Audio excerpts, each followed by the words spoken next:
Dzisiejszy odcinek powstał we współpracy z Desk Arms Memorial Site, projektem historyczno-edukacyjnym na temat niemieckich nazistowskich obozów śmierci i zagłady. W celu zapoznania się ze szczegółową historią miejsca przedstawionego w filmie zapraszam także na mojego Facebooka. Link do niego znajdziecie w opisie filmu.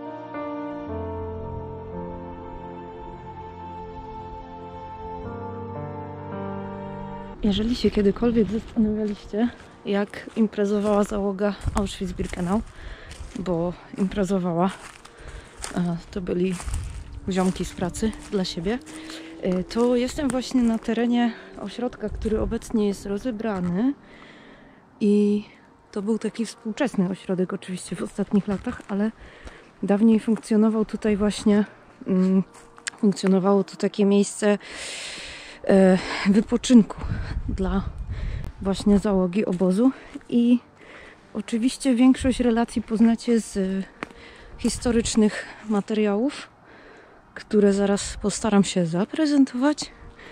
No ale pofatygowałam się tutaj zobaczyć, jak to wygląda na dzień dzisiejszy. No i tutaj wszystkie domki, które tu stały jeszcze do niedawna, zostały właśnie porozbierane. Teren jest bardzo urokliwy. No i chodzę jakimiś ścieżkami bocznymi, bo w sumie nie wiem, czy mogę tu być, czy nie. Pewnie należy jednak założyć, że nie. 14 stycznia 2007 roku do Muzeum Holokaustu w Waszyngtonie przekazano album zawierający 116 czarno-białych fotografii. Album oddał anonimowy oficer, który podobno znalazł go we Frankfurcie w 1945 roku, a później wywiózł go do USA. Przyjmuje się, że autorem zdjęć był oficer SS Karl Friedrich Hecker, stąd nazwa Album Heckera. Fotografie przedstawiały oficerów i administratorów obozu Auschwitz-Birkenau w codziennych sytuacjach. To właśnie album Heckera stał się cennym źródłem informacji na temat ośrodka wypoczynkowego dla oficerów SS zatrudnionych w Auschwitz-Birkenau, SS Zola Hütte, istniejącego od 21 kwietnia 1941 roku w Międzybrodziu Białskim.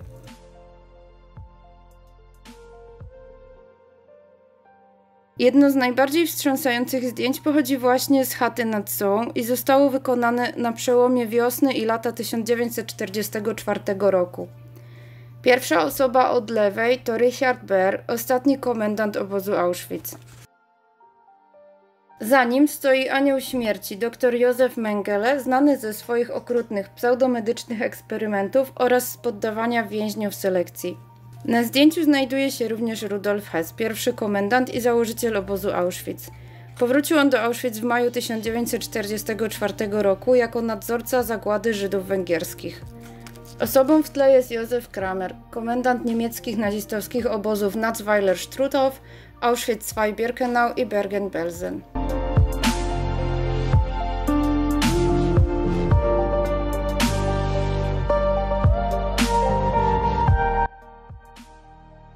Okolice rzeki Soła urzekają do dziś. Nic dziwnego, że SS-mani z Auschwitz lubili tam przyjeżdżać. Jeszcze zanim powstał ośrodek, chętnie pojawiali się w okolicznych karczmach, biesiadując i często pijąc na umór, czego zresztą świadkami notorycznie bywali Polacy. W końcu postanowiono wybudować ośrodek wypoczynkowy znajdujący się 32 km na południe od Auschwitz. Prace ruszyły na jesieni 1940 roku. Na budowie pracowali więźniowie, którzy po zakończeniu prac w większości wrócili do obozu macierzystego. W ośrodku została garstka więźniów, w tym kobiety pracujące jako kucharki, kelnerki czy pokojówki. Ciężko określić, dlaczego właściwie współcześnie ten ośrodek padł. W pobliżu znajduje się wiele atrakcji turystycznych, m.in. góra Żar ze słynnym zbiornikiem wodnym. Wątpię, żeby była tu jakaś zła fama tego miejsca, szczerze mówiąc, ponieważ ludzie najczęściej nie mają świadomości, że znajdują się na terenie, który był kilkadziesiąt lat wcześniej świadkiem okropnych wydarzeń. No i tutaj na końcu drogi mamy bunkier. No i tak, będę się próbowała tam dostać, ale jest ślisko. Tutaj mamy właśnie takie zabudowania infrastruktury technicznej. Ten mostek, ja sobie tutaj przejdę może tą betonową częścią. Powinniście go kojarzyć z materiałów archiwalnych. I tak, tu już się kończy teren ośrodka. Tutaj mamy powalone drzewo. Kawałek talerza. Nowy, stary. Wygląda na taki perelowski. No i jak informował mój szanowny narzeczony, z którym tu dzisiaj przyjechałam, w bunkrze jest boiler i lodówka. Zaopatrzenie. Nie wziąłam dzisiaj latarki, bo taka akcja góry była. Ale zaraz postaram się tu doświetlić. Okay. Tak więc boiler. Jakaś stara maszyna, chyba kuchenna. Spożywka. Ten bunkier jest mały. To było schronienie dla więźniów wykorzystywanych do pracy tutaj. Taki szeroko pojęty syf tutaj zestawiono.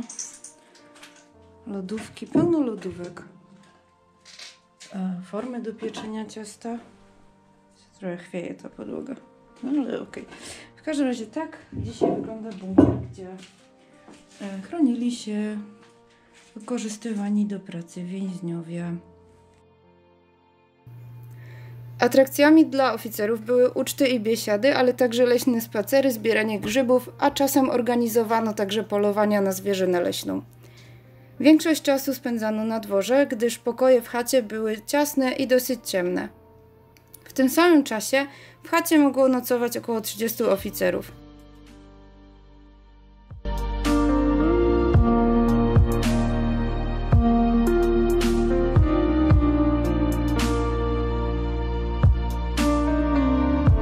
Jak mówiłam, z tych współczesnych domków zostały wydmuszki, takie raczej imprezownie młodzieżowe.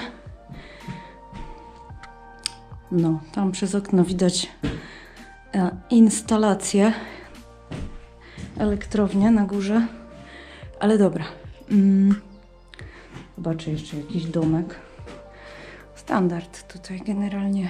Zioło, szatan, norma. I jest też prawilna inskrypcja, że wstęp zbroniony, obiekt przez chuliganów chroniony. Tak, żeby nie było, że wymyślam. Schodki takie, a tu tak.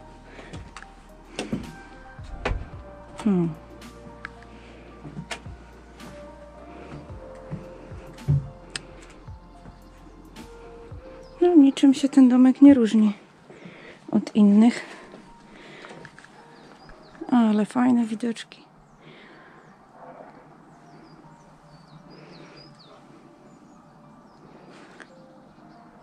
Widoki niesamowite, ale trzeba będzie uciekać. Tak więc właściwie nie ma tutaj oprócz tego bunkra z tabliczką śladów po tym, co tutaj się działo. Więc no tak, tyle. Właściwie staram się zejść i nie wybić zębów. Także lecę dalej. Tak myślę.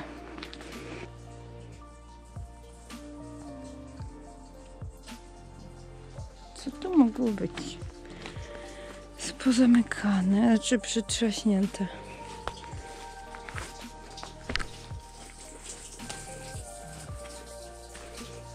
No to już raczej nic sensownego. Ale mokro. Nic sensownego tu nie znajdę. To już naprawdę koniec. Tak. Tu są fajne drzwi. I widać, że są stare. No i tyle. Bo tu już jest tylko kanalizacja.